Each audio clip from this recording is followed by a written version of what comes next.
Hello students, welcome back. आप सभी का स्वागत है आपके अपने यूट्यूब चैनल PGMN में। यहाँ पे आज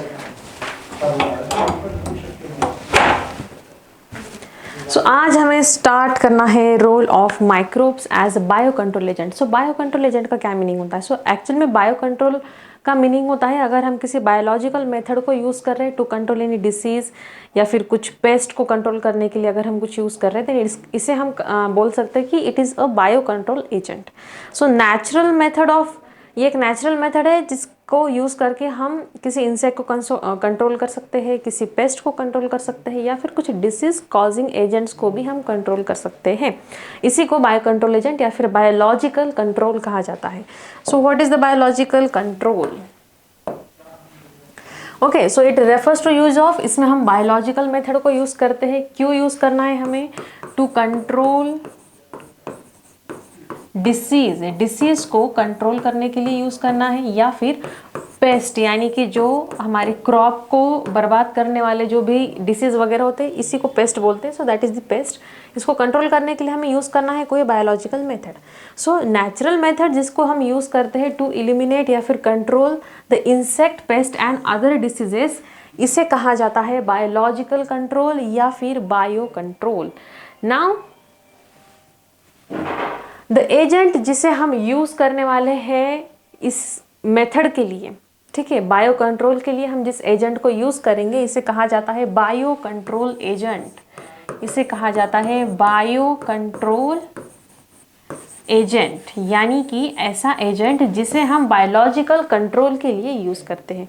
इसमें बहुत सारे माइक्रो ऑर्गेनिजम्स इन्वॉल्व होते हैं। Fungus, bacteria, virus and protozoa भी इसमें आते हैं। कुछ माइक्रोब्स होते हैं जिसे हम as bio control agent use कर सकते हैं अलग अलग वेज में। फिर वो आइदर किसी डिसीज़ को कॉज करने से बचाएंगे या फिर किल करने से बचाएंगे। कुछ केमिकल्स है, कुछ इंसेक्टिसाइड है और कुछ पेस्टिसाइड है जो हार्मफुल है बहुत सारे हमारे एनवायरनमेंट के लिए और हमारे ह्यूमन बींग्स के लिए भी। अगर हम किसी बायो कंट्रोल एजेंट को यूज़ करते हैं इस केमिकल से होने वाले जो हजार्ड्स है इसको हम रिड्यूस कर सकते हैं और हमारे बॉडी को प्लस हमारा जो एनवायरनमेंट है इनको टॉक्सिन फ्री बना सकते हैं। इसलिए हमें बायो कंट्रोल एजेंट की तरफ मूव होना है। कुछ एग्जाम्पल्स बायो कंट्रोल एजेंट के आपको दिया हुआ है। फर्स्ट इसमें आता है बीटी। हमने बीटी कॉटन स्टडी किया था बायोटेक्नोलॉजी में, बस यही है वो। बीटी या फिर बैसिलस थ्यूरेंजेनेसिस। अभी ये वाला जो बैक्टीरिया है इसको हमने यूज़ किया है ताकि हमें बटरफ्लाई, कैटरपिलर या फिर और बहुत से कुछ इंसेक्ट्स जो प्लांट को या फिर पौधों को खाते हैं इनसे बचने के लिए इस बैक्टीरिया को हमने यूज़ किया था। इस बैक्टीरिया को वाटर में मिक्स करते हैं और जितने भी प्लांट्स हैं इसके ऊपर बस हमें स्प्रे करना है। कौन कौन से प्लांट के लिए हम इसको यूज़ कर सकते हैं? कुछ फ्रूट ट्रीज के लिए और कुछ ब्रासिकास के लिए हम इसको यूज़ कर सकते हैं। ये जो स्पोर्स होते हैं ये क्या करते हैं, इंसेक्ट जब भी प्लांट को खाता है उस टाइम पे वो इस बैक्टीरिया के स्पोर्स को भी खा लेता है या फिर इसे खा लेता है। फिर जैसे ही इसमें एक क्राई प्रोटीन या फिर एक क्राइजीन नाम का एक जीन होता है, जैसे ही इस वाले बैक्टीरिया को कोई इंसेक्ट खाता है उसके गट में जाने के बाद वो एक टॉक्सिन प्रोड्यूस करता है और उस इंसेक्ट को वहीं पे किल कर देता है। इस तरह से ये जो हमारा बीटी है या फिर बैसिलस थ्यूरेंजेनेसिस ये काम करता है। सिंपल इसको क्या करते हैं, इस बीटी को ऐड करते हैं इक्वल अमाउंट ऑफ वाटर में और इसको स्प्रे किया जाता है। हमें जिस भी पेड़ पौधे के ऊपर इसको एज बायो फर्टिलाइजर यूज़ करना है वहाँ पे हम इसको ऐड कर देते हैं, इंसेक्टिसाइड। फिर इसके स्प्रे होने के बाद इसके स्पेसिस क्या होते हैं, मान लीजिए कि ये लीफ है, इस लीफ के ऊपर ये जो रेड वाला पोर्शन है ये है अपने बीटी का।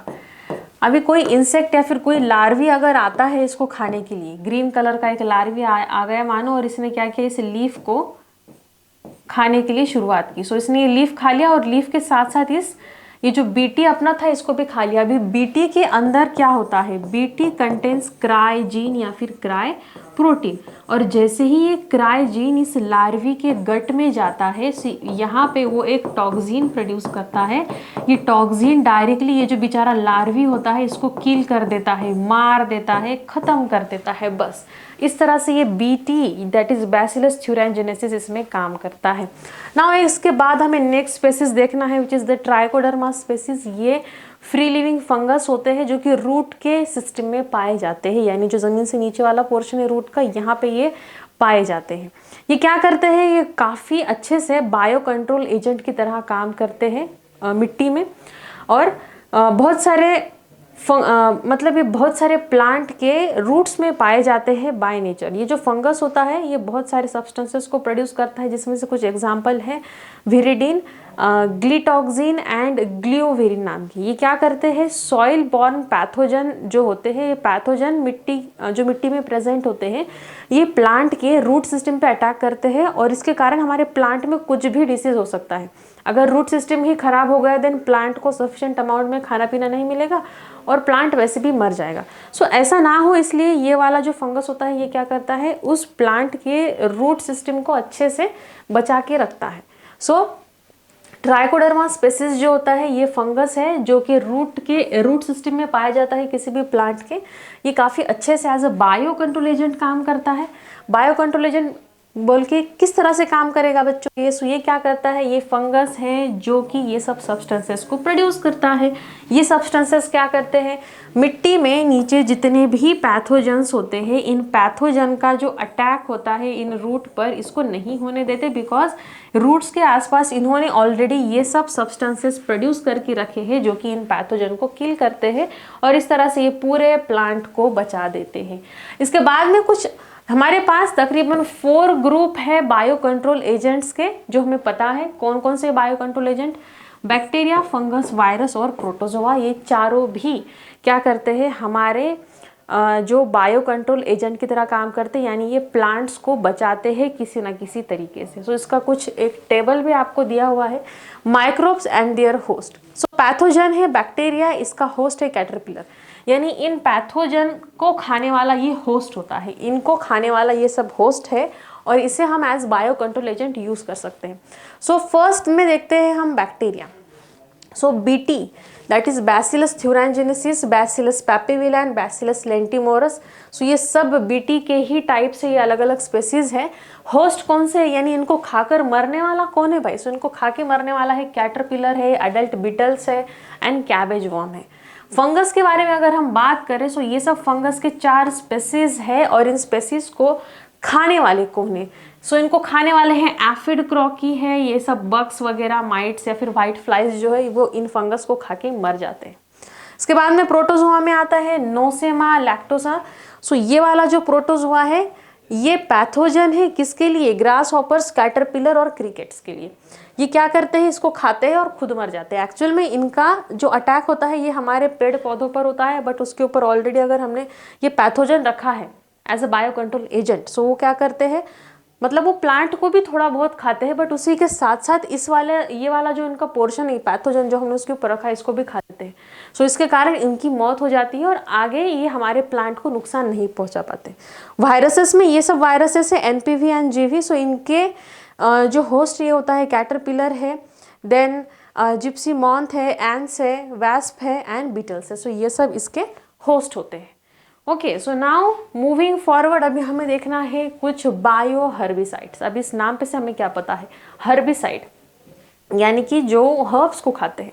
सो वीड्स ये कुछ अनवांटेड प्लांट रहते हैं जो कि हमारे खेतों में या फिर ऐसी कोई जगह जहाँ पे हम कुछ प्लांटेशन करें, कोई पेड़ पौधे लगा रहे हैं। सो एक वो वाला पार्ट होता है जो हम खुद से लगाते हैं।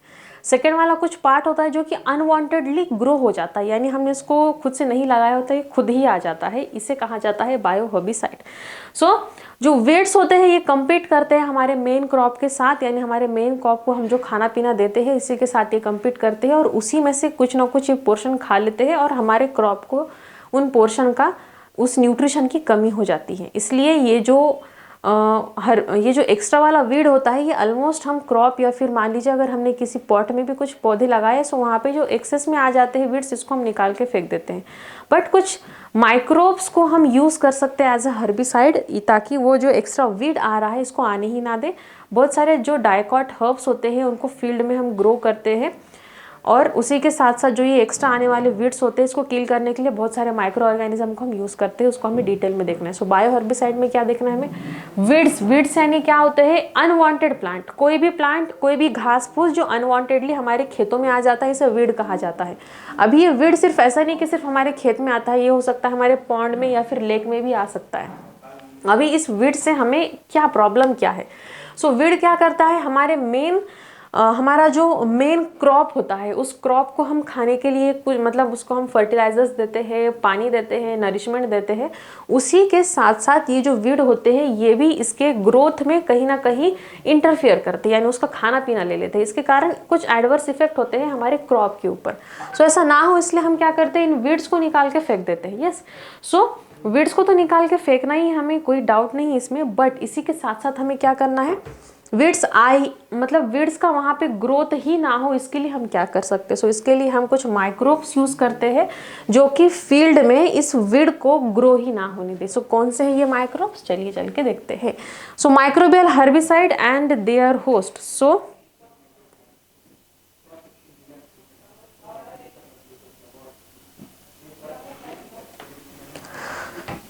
पैथोजेनिक फंगी, कुछ फंगस को हम यूज करते हैं एज माइको हर्बिसाइड, यानी कि फंगस के फॉर्म में हर्बिसाइड, यानी प्लांट को नहीं आने देने वाला एक स्पीसीज। सो इसके अंदर एग्जांपल है, दैट इज फाइटोफथोरा पाल्मिओरा, जो कंट्रोल करता है मिल्क वीड को, जो ऑर्किड्स में आ जाते हैं। उसके बाद में है अल्टरनेरिया क्रैसा, जो कंट्रोल करता है वाटर हाइसिंथ को, जो कि वाटर बॉडीज में एक्स्ट्रा में कुछ प्लांट आ जाते हैं और इतने ग्रो होते हैं कि प्लांट मतलब हमारे वाटर के नीचे सनलाइट भी नहीं जा सकती, इतना वो फास्टली ग्रो हो जाते हैं पानी के ऊपर। उसमें आता है, उसके बाद में आता है फ्यूजारियम स्पेसीज में, ये कंट्रोल करता है बहुत सारे वीड्स को। Then bacterial pathogens as herbicide, यानी हम बैक्टीरिया को कहाँ कहाँ पे यूज करते हैं, ये सब अभी हमने फंगस का देखा था, अभी हमें बैक्टीरिया देखना है। सो सुडोमोनास के स्पेसीज बहुत सारे जो वीड्स होते हैं इसके ऊपर अटैक ही कर देते हैं, यानी उसको मार ही देते हैं। बहुत सारे ज़ैंथोमोनास के स्पेसीज होते हैं, ये भी बहुत सारे वीड्स को अटैक करके मार देते हैं। एग्रोबैक्टीरियम स्पेसीज में भी बहुत सारे, ये एग्रोबैक्टीरियम के स्पेसीज भी बहुत सारे वीड्स को डायरेक्टली अटैक करके ही मार देते हैं। सो ये सब था हमारे बायो हर्बिसाइड्स में। माइक्रोब्स को हम एज बायो फर्टिलाइजर किस तरह से यूज़ करते हैं, सो इसके पहले आपको पता होना चाहिए कि बायो फर्टिलाइजर होता क्या है। सो फर्टिलाइजर का नाम आपको पता है बच्चों, फर्टिलाइजर यानी क्या है, जब भी हम किसी फील्ड में क्रॉप लगाते हैं, खेती के लिए हमने कोई फसल रखी है, सो इस हमारी फसल हेल्दी होनी चाहिए, इसकी क्वालिटी क्वांटिटी दोनों भी इम्प्रूव्ड होनी चाहिए या फिर अच्छे से होनी चाहिए। इसके लिए ज़रूरी होता है कि हमारे जो क्रॉप में, हमारा जो क्रॉप है इसे हर एक टाइप का न्यूट्रिएंट जो इसे रिक्वायर्ड है ये सब मिले। सो फर्टिलाइजर्स यानी ये कुछ केमिकल एजेंट्स होते हैं या फिर ये ऑर्गेनिक एजेंट्स भी हो सकते हैं जो हमारे प्लांट्स को या फिर हमारे क्रॉप को रिक्वायरमेंट ऑफ न्यूट्रिशन को फुलफिल करते हैं। इन्हें कहा जाता है फर्टिलाइजर्स। अभी फर्टिलाइजर में अलग अलग टाइप होते हैं, कुछ फर्टिलाइजर सिर्फ केमिकल से बने होते हैं और कुछ फर्टिलाइजर ऑर्गेनिक भी होते हैं। सो बायो फर्टिलाइजर का मीनिंग ऐसा होता है कि ये फर्टिलाइजर है बट ये बायो, इसका मीनिंग है लिविंग। सो कुछ लिविंग ऑर्गेनिज्म का यूज करके हम फर्टिलाइजर बना सकते हैं, इन्हें कहा जाता है बायो फर्टिलाइजर। सो फर्टिलाइजर्स का मीनिंग आपको कंप्लीटली दिया हुआ है। देखो बच्चों, फर्टिलाइजर क्या होते हैं, ये होते हैं न्यूट्रिएंट। इन न्यूट्रिएंट का नीड क्यों होता है, सो ये न्यूट्रिएंट नेसेसरी होते हैं हमारे प्लांट की ग्रोथ के लिए, प्लस हमारा जो भी कल्टीवेशन है इसको इंक्रीज करने के लिए या फिर हमारी प्रोडक्टिविटी को इंक्रीज करने के लिए इन फर्टिलाइजर्स का यूज होता है। अभी हमारे जो फर्टिलाइजर होते हैं ये प्रोडक्टिविटी को यूज करते हैं और ये हमें पता चला था from the green revolution. Green revolution से बात चलती आ रही है कि प्रोडक्टिविटी को अगर इंक्रीज करना है सो हम एक फर्टिलाइजर को भी यूज कर सकते हैं। फर्टिलाइजर का क्लासिफिकेशन किया गया है, पहला है केमिकल। अगर फर्टिलाइजर केमिकल से बने हुए हैं तो इसे केमिकल फर्टिलाइजर्स कहा जाता है। सो ये है हमारे फर्टिलाइजर। अभी इसके दो अलग अलग टाइप्स हैं। सो ये टाइप्स कौन से हैं बच्चों, सो फर्टिलाइजर का फर्स्ट टाइप होता है इन ऑर्गेनिक, इसी को केमिकल फर्टिलाइजर भी कहा जाता है। नाउ सेकंड होता है ऑर्गेनिक और इसी को बायोलॉजिकल फर्टिलाइजर कहा जाता है। अभी ये मेन टाइप से हमारे फर्टिलाइजर्स के, ऑर्गेनिक और इनऑर्गेनिक। इनऑर्गेनिक को ही केमिकल कहा जाता है और हमारा जो ऑर्गेनिक है इसी को बायोलॉजिकल फर्टिलाइजर कहा जाता है। ठीक है, सो नाउ कुछ इनऑर्गेनिक फर्टिलाइजर है जिसको सिंथेसाइज करने के लिए हमें बहुत सारे मिनरल्स की नीड होती है, that is salts of NPK, sodium, potassium and sodium and potassium and phosphorus. So ये होते हैं मिनरल सॉल्ट्स जिसे यूज़ किया जाता है कॉमनली अगर हम फर्टिलाइज़र बना रहे हैं, बिकॉज ये तीनों भी केमिकल या फिर तीनों भी इनऑर्गेनिक मटेरियल काफ़ी इसेंशियल होते हैं हमारे प्लांट की ग्रोथ के लिए। Now despite of this proportion, ये फील्ड में मतलब अगर हम डायरेक्टली किसी इनऑर्गेनिक फर्टिलाइजर को यूज़ कर रहे हैं, सो इसमें ये मिनरल सॉल्ट्स प्रेजेंट होते हैं। कौन कौन से? Sodium, phosphate and potassium. So इनका एक रैंडम अमाउंट वहाँ पे फील्ड में डस्ट किया जाता है ताकि जो सॉइल है, सॉइल में अगर इन इनऑर्गेनिक मटेरियल या फिर इन मिनरल्स की कोई कमी है, सो इसको फुलफिल किया जा सके और फिर प्लांट इसको यूज़ करते, यूटिलाइज करते हैं इनके ग्रोथ एंड डेवलपमेंट के लिए। बट अगर इसका एक्सेस में यूज़ होता है, सो हमारा सॉइल एसिडिक हो जाएगी, और हमारी सॉइल अगर एसिडिक हो जाती है तो उसका एडवर्स इफेक्ट हमें देखने मिलता है हमारे क्रॉप के प्रोडक्टिविटी के ऊपर, यानी कि हमारा जो फसल है अच्छे से नहीं आता है। सो हमें अभी माइक्रो ऑर्गेनिज्म को यूज़ करना है एज अ बायो फर्टिलाइजर। अभी हमें क्या करना है, जितना भी हमारा फर्टिलाइजेशन करना है, यानी कि हमारे क्रॉप को हमें न्यूट्रिटिव बनाना है, या फिर हमारा जो फील्ड है, हमारा जो खेत है, इसकी मिट्टी को अगर हमें पोषक मिट्टी बनानी है, सो इसके लिए हमें इसमें कुछ फर्टिलाइजर ऐड करने होते हैं। सो फर्टिलाइजर अभी हमें केमिकल के फॉर्म में ऐड नहीं करना, बिकॉज इसका कोई ना कोई एडवर्स इफेक्ट होता है। सो हमें कुछ लिविंग ऑर्गेनिजम्स का यूज़ करना है और फिर हमारी जो सॉइल है इसको फर्टाइल सॉइल बनाना है। सो आगे चलिए बढ़ते हैं। सो कुछ ऑर्गेनिक फर्टिलाइजर जो बायोलॉजिकल होते हैं ओरिजिन में, इसमें आते हैं फार्म यार्ड मैन्यूअर। अभी ये क्या होता है? FYM, farm yard manure. इसका मीनिंग सिंपल क्या होता है, हमारे खेत में से जो भी ऑर्गेनिक मटेरियल लाइक अगर पेड़ पौधे हैं, सो इसका जो कचरा निकलता है, सड़े हुए पत्ते हैं, कुछ अगर एनिमल है, सो एनिमल का कुछ एक्सक्रीटा वगैरह, सो ये सब जो ऑर्गेनिक मैटर होता है, ये मिलकर के जो एक फर्टिलाइजर बनाता है, इसे कहा जाता है फार्म यार्ड मैन्यूअर। कंपोस्ट यानी इसी का जो थोड़ा सा और इसको डिकम्पोज होने के बाद जो फॉर्म बनता है, ये इसका कंपोस्ट फॉर्म होता है। इसके बाद में ग्रीन मैन्योर का मीनिंग वही होता है जो हमारे खेतों में ग्रीन फॉर्म में अवेलेबल होता है, ये सब आता है अंडर द ग्रीन मैन्योर।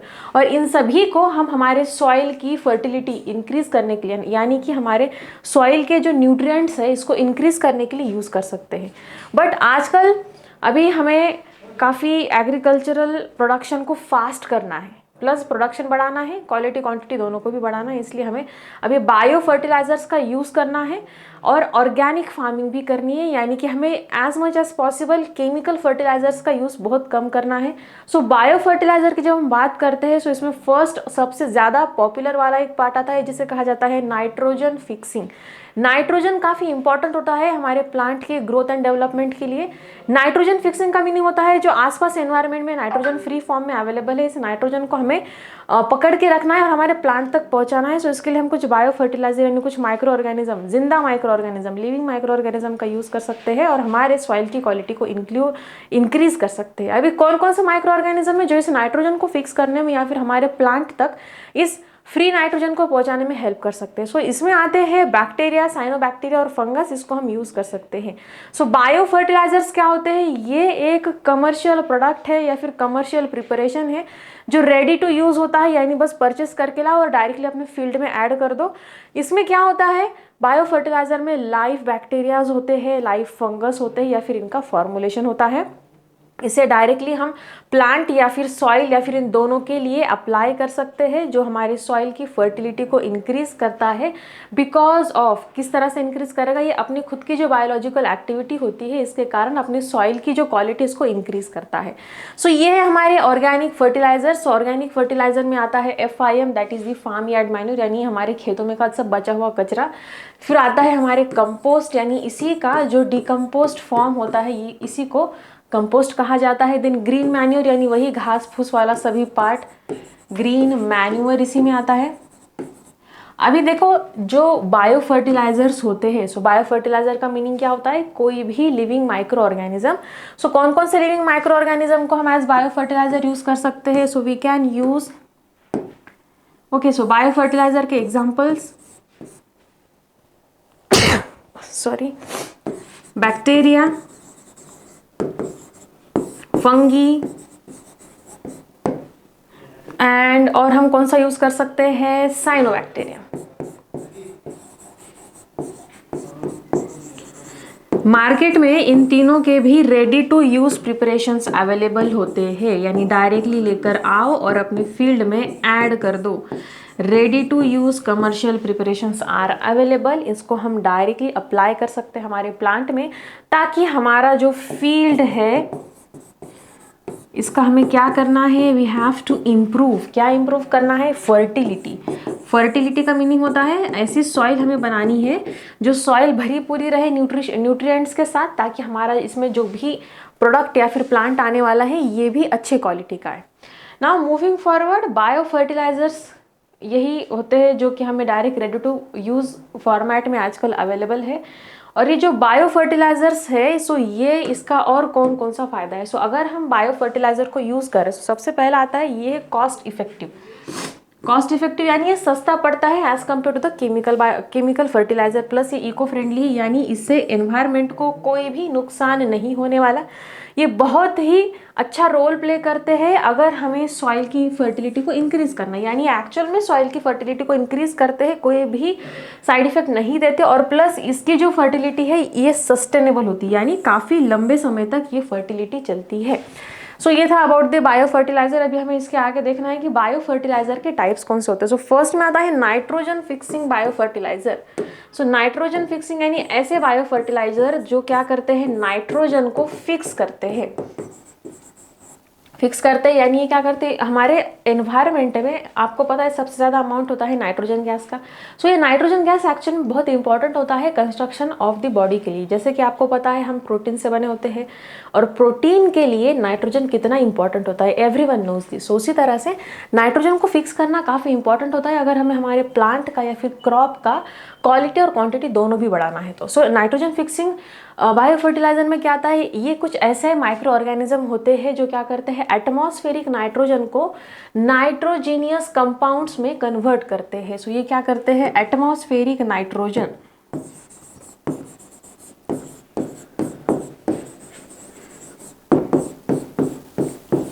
इन्होंने एटमॉस्फेरिक नाइट्रोजन को कन्वर्ट किया है कौन कौन से फॉर्म में, इन्होंने इसको कन्वर्ट किया है in the form of nitrogen के कौन कौन से कंपाउंड, नाइट्राइट्स और नाइट्रेट्स में।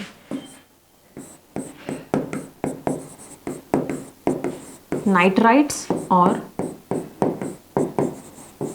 नाइट्रेट्स इन फॉर्म में इसको कन्वर्ट कर दिया गया है। इसको कन्वर्ट कर दिया है वाया अमोनिया, अमोनिया से होकर इसे इन फॉर्मेट में कन्वर्ट कर दिया गया है।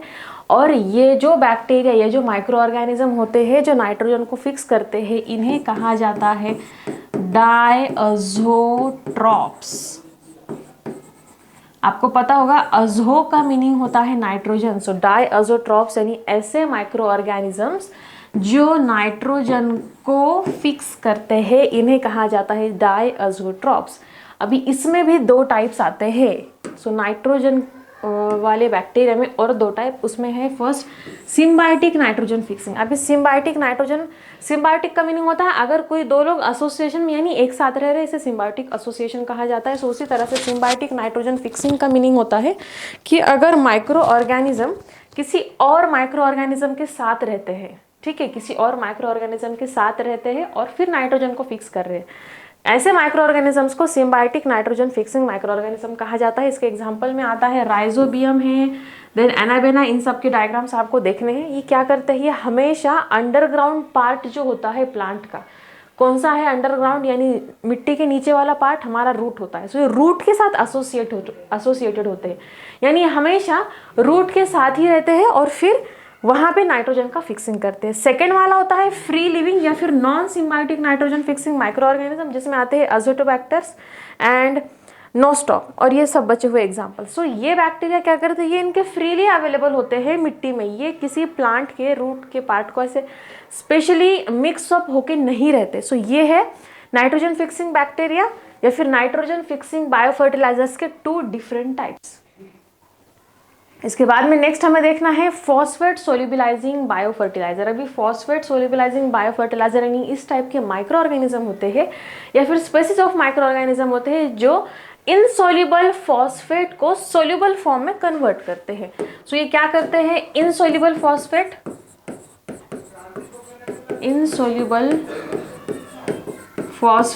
को सोल्यूबल फॉस्फेट में कन्वर्ट करते हैं। अभी जो फॉस्फेट होता है बच्चों, सो ये फॉस्फेट ना हमारे एनवायरनमेंट में प्रेजेंट है, सॉइल में प्रेजेंट है, बट अगर ये इनसॉल्युबल फॉर्म में प्रेजेंट है फिर ये हमारे प्लांट के किसी भी काम का नहीं है। इसलिए फॉस्फेट को इनसॉल्युबल फॉर्म से सोल्युबल फॉर्म में कन्वर्ट करने के लिए जो बैक्टीरिया, जो माइक्रो ऑर्गेनिज्म हेल्प करते हैं, ये होते हैं हमारे फॉस्फेट सोल्युबलाइजिंग बायोफर्टिलाइजर, जिसके एग्जाम्पल में आते हैं हमारे सुडोमोनास के कुछ स्ट्रेन्स और एस्परजिलियस, ये सब माइक्रो ऑर्गेनिज्म।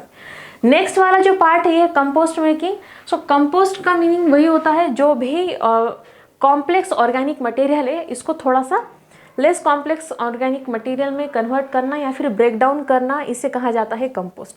सो एक्चुअल में ये जो कंपोस्ट है ये एक नेचुरल प्रोसेस होती है जो कि बहुत सारे ऑर्गेनिक मटेरियल को कन्वर्ट करता है, थोड़ा डार्क शेड वाला एक मटेरियल इसमें, जिसे कंपोस्ट या फिर ह्यूमस भी कहा जाता है, जो बहुत ही ज़्यादा न्यूट्रिटिव होता है in the point of view of the crops. Now ये जो कंपोस्ट है ये प्रोसेस डिपेंड करती है कंप्लीटली माइक्रो ऑर्गेनिज्म के रिएक्शंस पे कि माइक्रो ऑर्गेनिज्म इसको कितना खाते हैं और कितना ब्रेक डाउन करते हैं, और बहुत सारे माइक्रो ऑर्गेनिज्म एक साथ इस प्रोसेस में इन्वॉल्व होते हैं। फिर ये माइक्रो ऑर्गेनिज्म हो सकते हैं आइदर बैक्टीरिया, फंगस या फिर एक्टिनोबैक्टीरिया हो सकते हैं, प्रोटोजोआ या फिर रोटिफर्स भी हो सकते हैं। ऐसा नहीं कि सिर्फ कोई एक टाइप का माइक्रो ऑर्गेनिज्म इसमें इन्वॉल्व है। सो जो कंपोस्ट मेकिंग बायोफर्टिलाइजर्स होते हैं जो कंपोस्ट मेकिंग बायोफर्टिलाइजर होते हैं ये क्या करते हैं, हमारे ऑर्गेनिक मटेरियल को कन्वर्ट करते हैं, ऑर्गेनिक मैटर, इसको ये कन्वर्ट करते हैं ह्यूमस या फिर कंपोस्ट में। इसमें कन्वर्ट करने के बाद ये जो ह्यूमस या कंपोस्ट होता है इसी को हम डायरेक्टली एज फर्टिलाइजर यूज कर सकते हैं। ये काफ़ी ज़्यादा न्यूट्रिटिव होता है सॉइल को फर्टिलिटी देने के लिए, ठीक है। सो अभी माइक्रो ऑर्गेनिजम्स कौन कौन से इन्वॉल्व होते हैं कंपोस्ट बनाने के लिए? So bacteria, fungus, actinobacteria, protozoa and rotifers, ये सभी इन्वॉल्व होते हैं टू मेक दी कंपोस्ट। इसके बाद में आता है हमारा साइनोबैक्टीरिया। साइनोबैक्टीरिया को भी हम एज बायोफर्टिलाइजर की तरह यूज कर सकते हैं। सो साइनोबैक्टीरिया क्या होता है? ये कुछ एक्वाटिक और टेरेस्ट्रियल, फ्री लिविंग या फिर सिम्बायोटिक हो सकते हैं, एरोबिक हो सकते हैं, ये फोटोसिंथेसिस भी कर सकते हैं, नाइट्रोजन का फिक्सिंग कर सकते हैं, हेटेरोसिस्टोसिस भी कर सकते हैं या फिर नॉन हेटेरोसिस्टोसिस फॉर्म में भी अवेलेबल हो सकते हैं।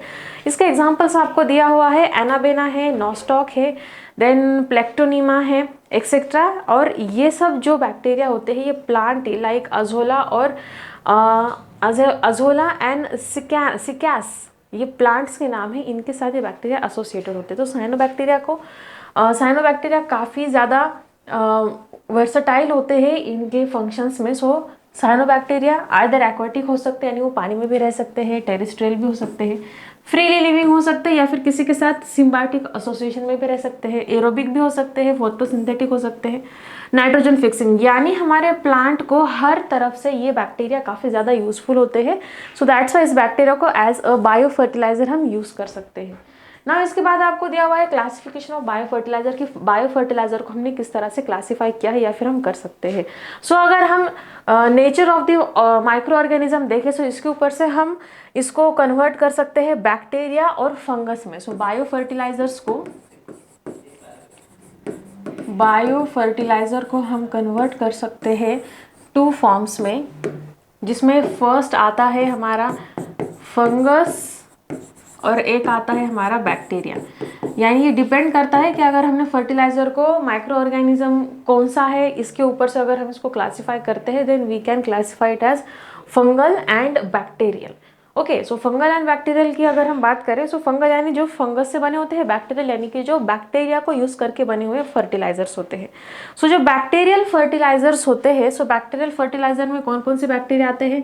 साइनोबैक्टीरिया है, यू बैक्टीरिया है। On the basis of function जो बैक्टीरियल फर्टिलाइजर्स होते हैं इसे फर्दर हम और डिवाइड कर सकते हैं, जो हमें भी पढ़ा है नाइट्रोजन फिक्सिंग, फॉस्फेट सोल्युबलाइजिंग और कंपोस्ट मेकिंग बायोफर्टिलाइजर में।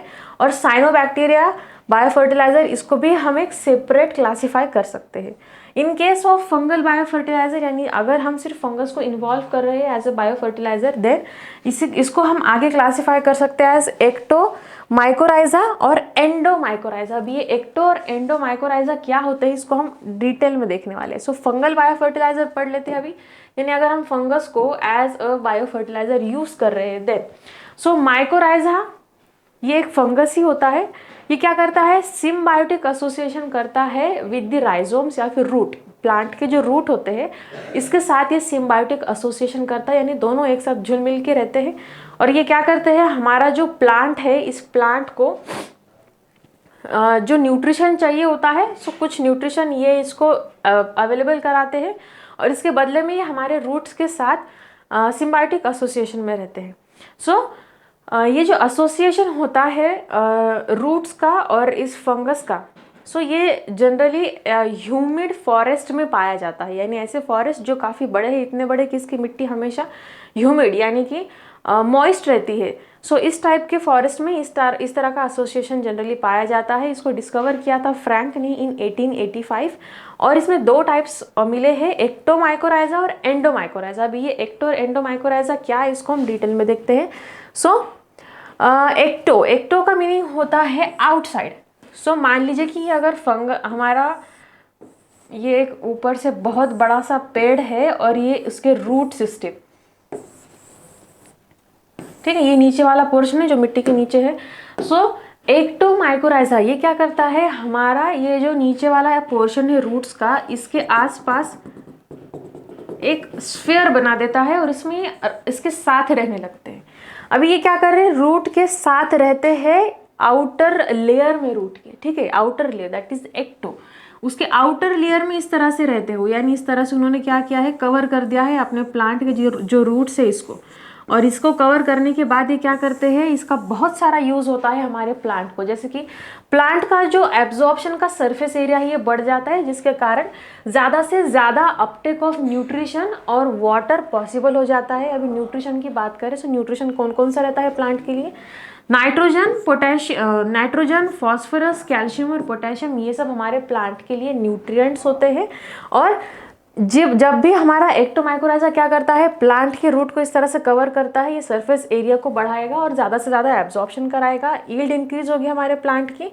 और ये जो फंगस होता है ये यहाँ पे इस तरह का एक नेट बना देता है जिसे कहा जाता है हार्टिज नेट, और ये intercellular spaces of root cortex में भी पाया जाता है। यानी अभी ये तो बस बाहर के तौर पे हो गया, बट इंटरनली भी बहुत सारे माइकोराइजल फंगस होते हैं जो क्या करते हैं, पेनिट्रेट करते हैं रूट को इनसाइड, यानी सिर्फ ऊपर ऊपर ही नहीं बल्कि रूट के अंदर भी घुस जाते हैं और वहाँ पे भी एक नेट बना देते हैं।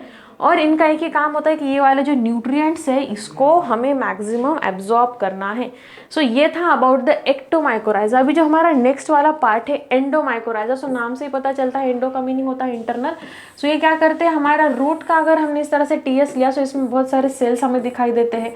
अभी इन सेल्स के बीच में बहुत बार स्पेस पाया जाता है रूट्स में। सो स्पेस में ये जो एंडोमाइकोराइजा ये स्पेस के अंदर रहते हैं और वहाँ रह के हेल्प करते हैं हमारे रूट्स को to get the maximum nutrition and the water. So detail में देख लेते हैं अबाउट दिस एंडोमाइकोराइजा। सो एंडोमाइकोराइजा क्या करते हैं, ये ग्रो करते हैं in between the cortical cells of the root. Root में जो कॉर्टिकल सेल्स होते हैं इनके बीच में जहाँ कहीं थोड़ी बहुत जगह होती है वहाँ पे ये फंगस ग्रो करते हैं, सेल्स को पेनिट्रेट करते हैं और वहाँ से इंक्रीज करते हैं एब्जॉर्प्टिविटी।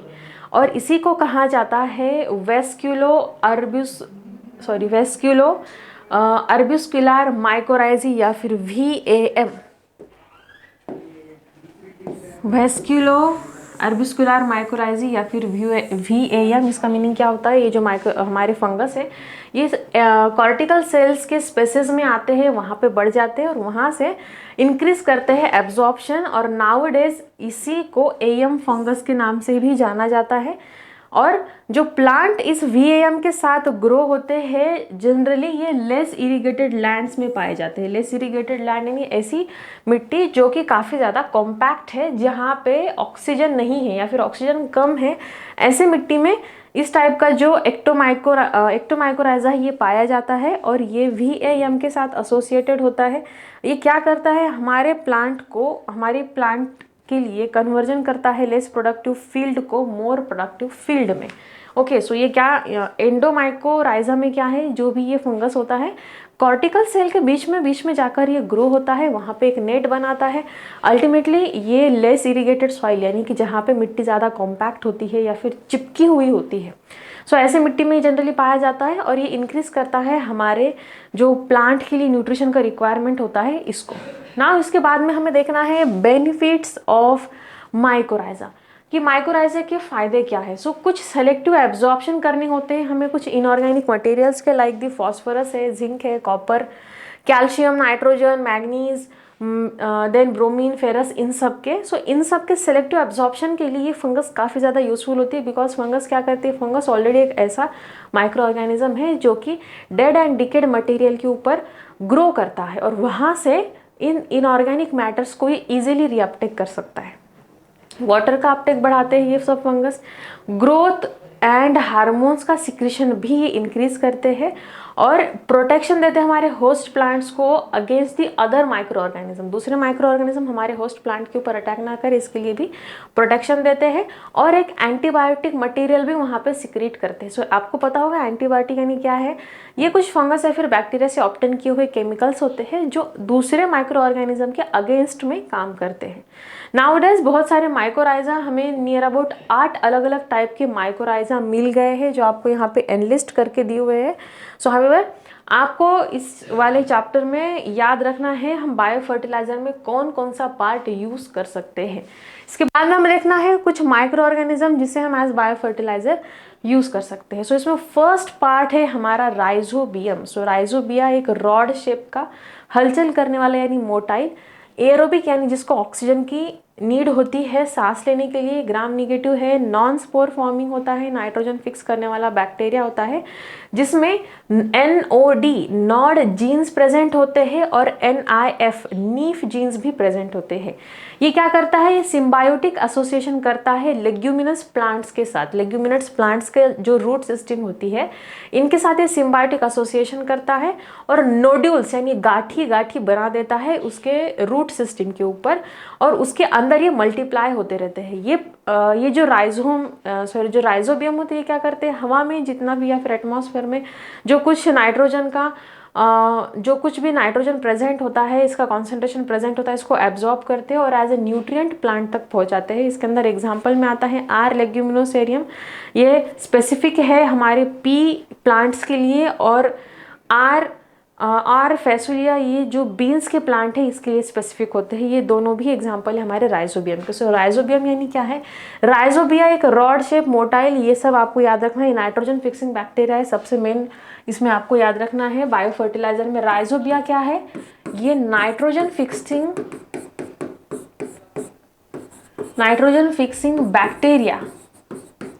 बैक्टीरिया है। इसमें कौन कौन से जीन्स होते हैं, नॉड एंड नीफ जीन इसमें प्रेजेंट होते हैं और ये सिम्बायोटिक एसोसिएशन करता है लेग्यूमिनस प्लांट्स के साथ। लेग्यूमिनस प्लांट्स के साथ ही ये सिम्बायोटिक एसोसिएशन करता है और प्लांट के रूट सिस्टम में नोड्यूल यानी कि गीठे या फिर ट्यूमर की तरह कुछ स्ट्रक्चर बना देता है और एटमॉस्फेयर में से नाइट्रोजन को ये फिक्स करता है। इसके एक डायग्राम भी है हमारे पास, let's see. So this is the root system of leguminous plant और इस root system of leguminous plant को आप देख रहे हैं यहाँ पे ये जो येलो कलर के ये स्पॉट्स नजर आ रहे हैं। सो इसके अंदर हमारे नाइट्रोजन फिक्सिंग बैक्टीरिया प्रेजेंट होते हैं। ये है हमारा root nodules and this is the example of rhizobium. इसके बाद में हमें देखना है हमारा एजिटोबैक्टीरिया, यस एजिटोबैक्टर। सो ये क्या है, ये काफ़ी important and it is well known free living, again ये भी नाइट्रोजन फिक्सिंग बैक्टीरिया है, एरोबिक है, फोटोसिंथेसिस ये नहीं कर पाता, प्लस ये नोड्यूल्स का भी फॉर्मेशन नहीं कर पाता, बैक्टीरिया का ही एक फॉर्म है और ये इंटीमेटली एसोसिएटेड होता है रूट्स ऑफ द ग्रासेस और सर्टन प्लांट्स के साथ। इसे हम बायो फर्टिलाइजर की फॉर्म में यूज कर सकते हैं for all non leguminous plants को छोड़कर नियर अबाउट सभी के लिए इसको हम यूज कर सकते हैं। Specially rice, cotton and vegetables में इसका यूज होता है। सो एजिटोबैक्टर क्या है, एक well known and very important सा बैक्टीरिया है, नाइट्रोजन फिक्सिंग करता है, बट ये नोड्यूल को फॉर्म नहीं करेगा। इसको नॉन लेग्यूमिनस प्लांट में यूज़ करना है, इतना याद रखना है। एग्जाम्पल स्पेशल हम इसको कहाँ पे यूज़ करने वाले हैं, चावल, कॉटन और वेजिटेबल्स के लिए यूज़ करने वाले हैं, और ये नाइट्रोजन को फिक्स करता है, इतना आपको अच्छे से याद रखना है। सो अजीटोबैक्टर, इसके हमारे पास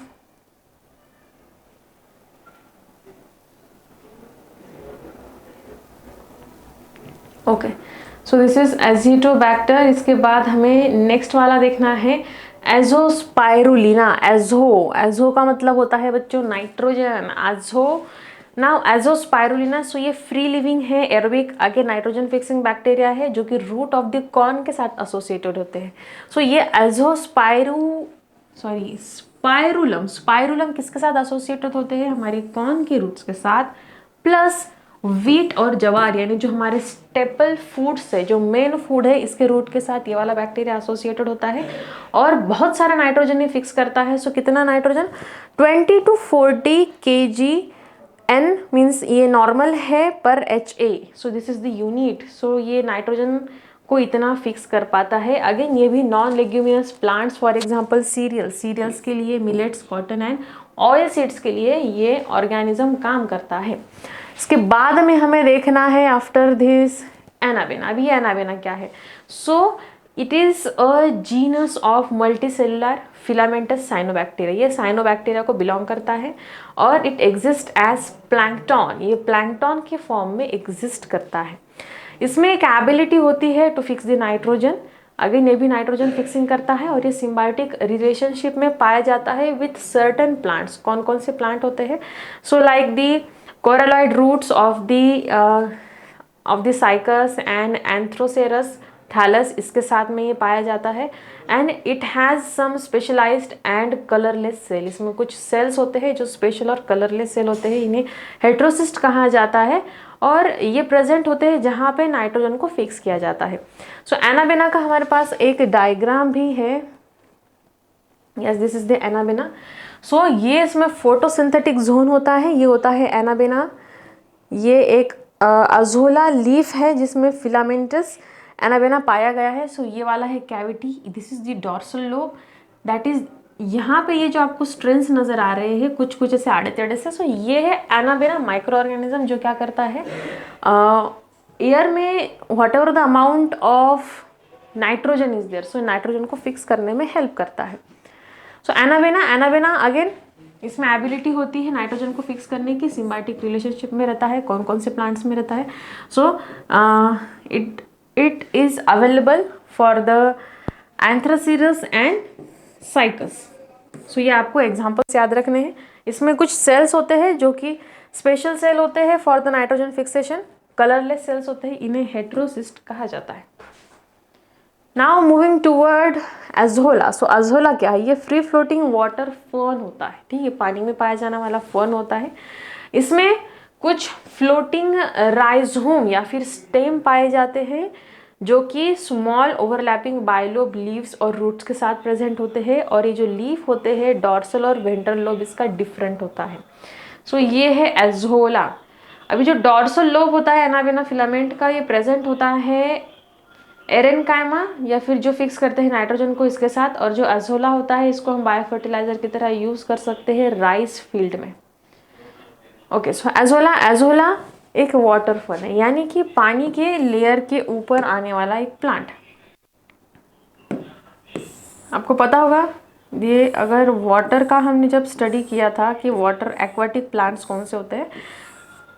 ओके, सो बहुत सारे ऐसे प्लांट हैं जो फ्लोट करते हैं वाटर के लेयर के ऊपर, एक्वाटिक। सो ये भी प्लांट इसी तरह का एक होता है एजोटिक। Azolla plant is consist of the floating rhizomes, यानी इसके जो स्टेम है या फिर इसके जो राइजोम्स है इस तरह से पानी के लेयर के ऊपर फ्लोट करते रहते हैं। इसमें ओवरलैपिंग बाइलोब लीव्स होते हैं, एक के ऊपर एक इस तरह से बाइलोब लीव्स प्रेजेंट होते हैं इसके अंदर, और ये जो लीव्स रहते हैं इसमें डॉर्सल एंड वेंट्रल लोब्स रहते हैं, यानी अलग अलग साइड होते हैं इसके डॉर्सल और वेंट्रल। ये जो डॉर्सल लोब होता है, सो ये डॉर्सल लोब के अंदर हमें एनाबेना फिलामेंट्स पाए जाते हैं। सो ये एक लीफ है एजोला का। सो इसके डॉर्सल वाले पोर्शन में यहाँ पे एनाबेना जो हमारा प्लांट है सॉरी, जो एनाबेना हमारा माइक्रो ऑर्गेनिज्म है, इसके कुछ फिलामेंट्स पाए जाते हैं, ये फिक्स करते हैं नाइट्रोजन को, और दैट्स वाई ये जो एजोला प्लांट है ये पानी में आता है, आपको पता है। और हमारा जो राइस फील्ड है इसमें बहुत ज़्यादा अमाउंट में पानी रहता है।